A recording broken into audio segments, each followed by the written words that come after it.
आज हम संघ की कार्यपालिका के बारे में चर्चा करेंगे। संघ की कार्यपालिका जो होती है यानी कि भाग 5 संघ की कार्यपालिका, जिसके अंदर आज हम राष्ट्रपति से संबंधित अनुच्छेदों के बारे में चर्चा करेंगे। राष्ट्रपति के अनुच्छेद में हम पढ़ेंगे आर्टिकल 52 से 78 तक राष्ट्रपति, बीच में उपराष्ट्रपति के पद आते हैं, लेकिन हम एक सिर्फ राष्ट्रपति के पढ़ेंगे। आर्टिकल 52 क्या कहता है? भारत का एक राष्ट्रपति होगा, यानी कि आर्टिकल 52 में राष्ट्रपति के पद के बारे में बताया गया है और वो राष्ट्रपति भारत का प्रथम नागरिक होगा वीरता के आधार पर, और संवैधानिक प्रमुख होगा, देश का संवैधानिक प्रमुख होगा। आर्टिकल 52 क्या कहता है? भारत का एक राष्ट्रपति होगा, यानी कि राष्ट्रपति के पद के बारे में बताया है, वह भारत का प्रथम व्यक्ति होगा और संवैधानिक प्रधान होगा। संवैधानिक प्रधान का मतलब क्या हुआ कि वह जितने भी देश के अंदर कार्य होंगे वो सभी के सभी राष्ट्रपति के पद पर होते हैं। यानी कि देश के द्वारा कोई भी यदि समझौता करना है, कोई भी संधि करनी है, कोई भी एग्रीमेंट करना है, ये सारे राष्ट्रपति के नाम से होते हैं। आगे आर्टिकल 53 संघ की कार्यपालिका की शक्ति राष्ट्रपति में निहित होती है। आर्टिकल 53 क्या कहता है कि जो संघ की कार्यपालिका की शक्ति है वो राष्ट्रपति में निहित होती है, यानी कि कोई भी कार्यपालिका कार्य करती है वो राष्ट्रपति की हस्ताक्षर के बिना पूर्ण नहीं होते, और इस शक्ति का प्रयोग राष्ट्रपति चाहे तो स्वयं या अपने अधीनस्थ के माध्यम से इसका प्रयोग कर सकता है।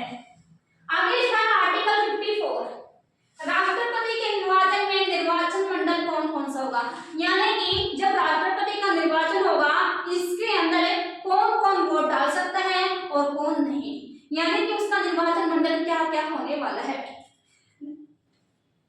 निर्वाचन की बात करें, इसमें कौन कौन वोट डालेगा?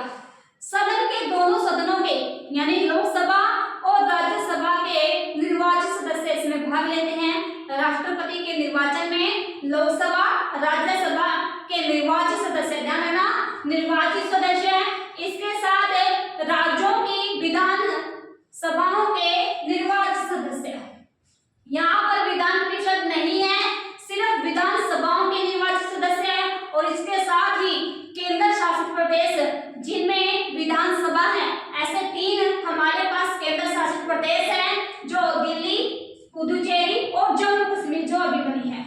इन तीनों के विधानसभाओं के निर्वाचित सदस्य भाग लेंगे। ध्यान रखना इसमें किसी भी मनोनीत सदस्य का यहाँ पर भाग नहीं लिया जा सकता।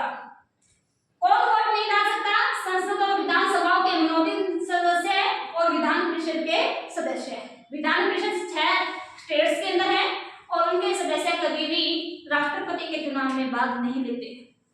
नेक्स्ट है आर्टिकल 55 राष्ट्रपति की निर्वाचन प्रणाली के बारे में बताया गया है कि राष्ट्रपति के निर्वाचन में भाग कौन लेगा वो हम पढ़ चुके हैं। किसने ये निर्वाचन में भाग तो लेंगे, लेकिन वो प्रणाली कैसे होगी, इन सभी को डिस्कस हम आगे करेंगे। एक आर्टिकल को हर निर्वाचन के बारे में कैसे होगा, किस प्रकार से होगा, सारे डिस्कस करेंगे। लेकिन अभी आर्टिकल सिर्फ प्रत्यक्ष प्रणाली के द्वारा होता है, यानी कि जो भी राष्ट्रपति का निर्वाचन होता है अप्रत्यक्ष प्रणाली से होता है, इनडायरेक्ट इलेक्शन होता है। उसके बाद इसमें आनुपातिक प्रतिनिधित्व होता है। कैसे होता है एक्सप्लेन बाद में करेंगे। सकल एकल एक संवरणीय मत प्रणाली होती है, यानी कि इसमें वीरता के आधार पर यानी कि रैंक दी जाती है, जितने भी कैंडिडेट राष्ट्रपति के चुनाव में भाग लेते हैं और उसमें जो भी सबसे कम रैंक वाला होता है उसके जितने भी इलेक्शन यानी कि वोटर्स होते हैं उनकी नंबर को उठा के दूसरों को ट्रांसफर किए जाते हैं, इसलिए इसे एकल हंसानीय मत प्रणाली भी कहा जाता है। और इसमें गुप्त मतदान होता है, यानी कि किसी को नहीं पता होता कि इसके अंदर गुप्त जो मतदान है किसने मतदान किया। उसके बाद तो वैसे भी हम आगे पढ़ेंगे, निर्वाचन से पहले यदि कोई नॉमिनेट होता है राष्ट्रपति के पद के लिए तो उसके लिए 50 अनुमोदन और 50 प्रस्तावित की आवश्यकता होती है। ये सारे हम बाद में पढ़ेंगे। इस आर्टिकल 56 कहता है कार्यकाल, यानी कि इसकी पदावधि कितनी होगी। जो राष्ट्रपति का भारत के अंदर है 5 साल का कार्यकाल होता है और राष्ट्रपति अपना त्याग करता है, उपराष्ट्रपति को संबोधित करता है। आर्टिकल 57 कहता है पुनः निर्वाचन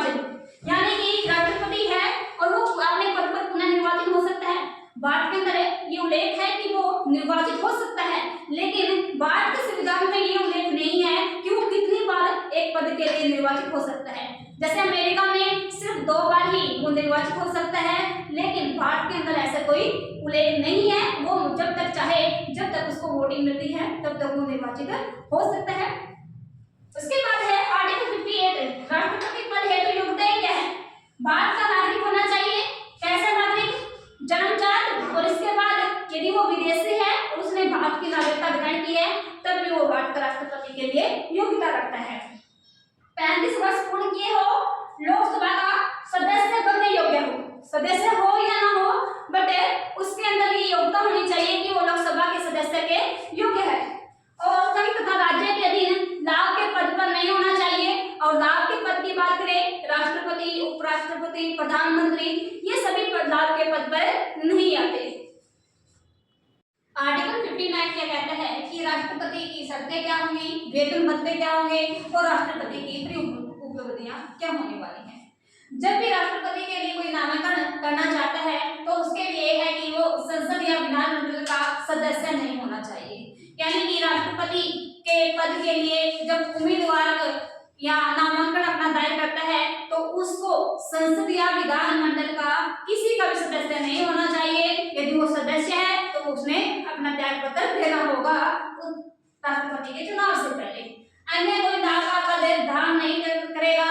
नहीं कि यदि कोई लाभ के पद पर है तो लाभ के पद पर रहते हुए राष्ट्रपति का चुनाव नहीं लड़ सकता, उसको लाभ के पद से त्याग पत्र देना पड़ेगा।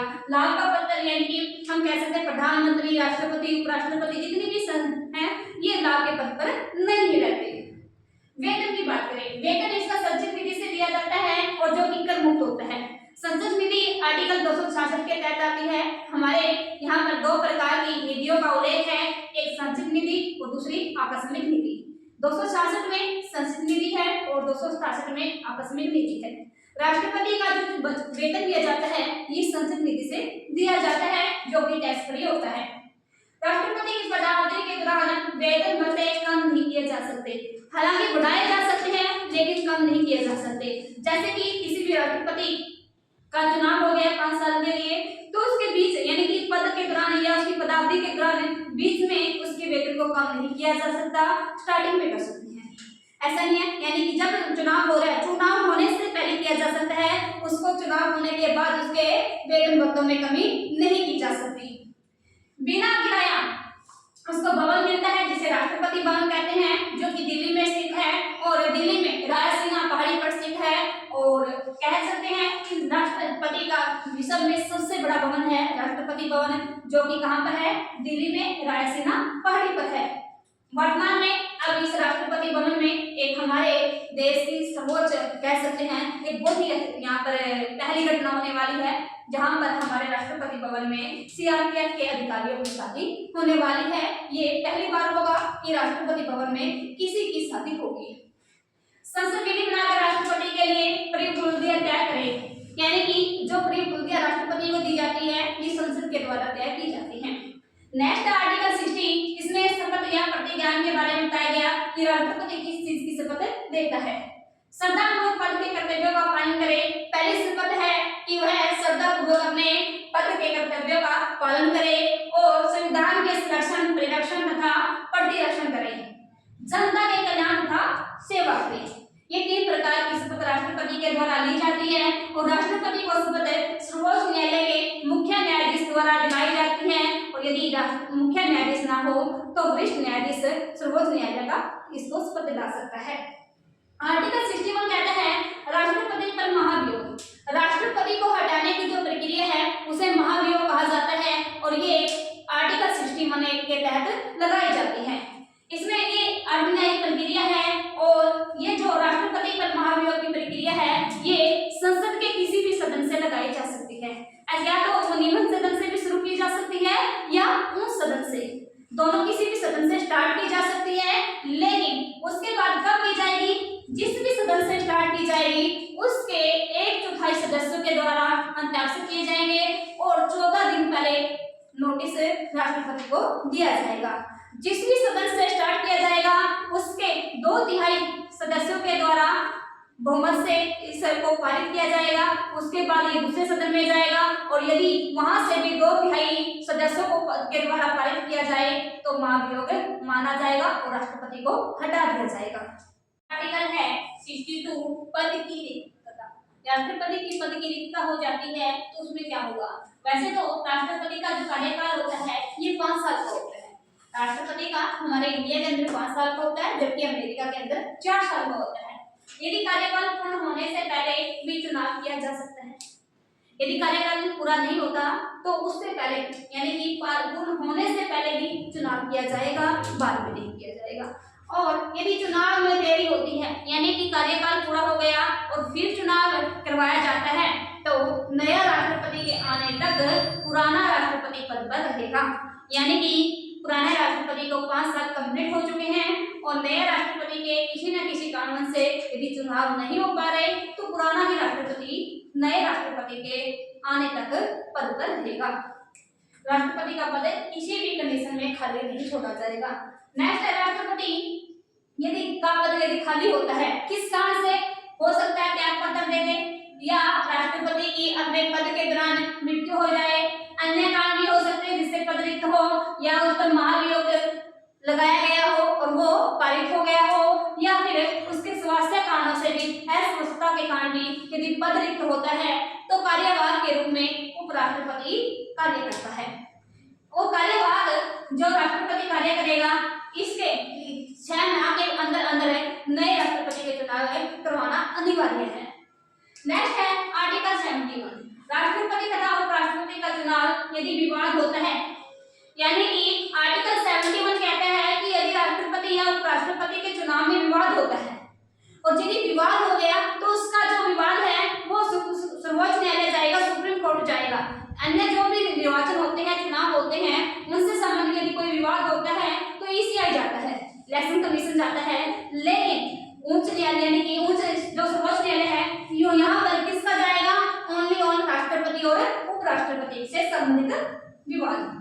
यदि निर्वाचन अवैध पाया जाता है, मान लीजिए राष्ट्रपति का चुनाव होता है और चुनाव का अवैध तरीके से हुआ था, यानी कि जो राष्ट्रपति पद पर आया उसने अवैध तरीके से वो पद पर आया और इसका जो विवाद है ये सुप्रीम कोर्ट में चला जाता है और सुप्रीम कोर्ट देखता है कि ये तो अवैध था, यानी कि राष्ट्रपति अवैध रूप से अपने पद पर आया तो इतने जिस राष्ट्रपति जो अवैध रूप से आया था उसके द्वारा जो भी कार्य किया जाता है वह वैध माना जाता है, अवैध नहीं माना जाएगा। यानी कि उसने राष्ट्रपति पद के पर रहते हुए जो भी कार्य किया वह वैध होगा, उन कार्यों को अवैध नहीं माना जा सकता। इससे संबंधित डॉक्टर खरे बनाम ECI election commission of India एक बात आता है जो कि 1957 में आता है। इसमें एक बात कही गई कि सर्वोच्च न्यायालय ने कहा निर्वाचन मंडल के कुछ सीटें रिक्त होने पर भी राष्ट्रपति का चुनाव हो सकता है।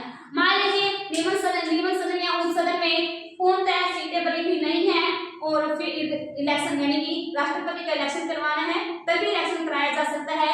जरूरी नहीं है कि सारी सीटें भरी हो। इसके साथ ही यदि कोई विधानसभा भंग है, किसी राज्य की विधानसभा भंग है, तब भी राष्ट्रपति का इलेक्शन करवाया जा सकता है। ऐसा नहीं है कि कोई राज्य कहे कि हमारी तो विधानसभा पार्टिसिपेट नहीं कर पाई इलेक्शन के अंदर, लेकिन यदि भंग है तब भी इलेक्शन करवाया जा सकता है। और 72 में राष्ट्रपति की अक्षमादान की शक्तियां लिखी है कि राष्ट्रपति के पास अक्षमादान की शक्ति क्या क्या है।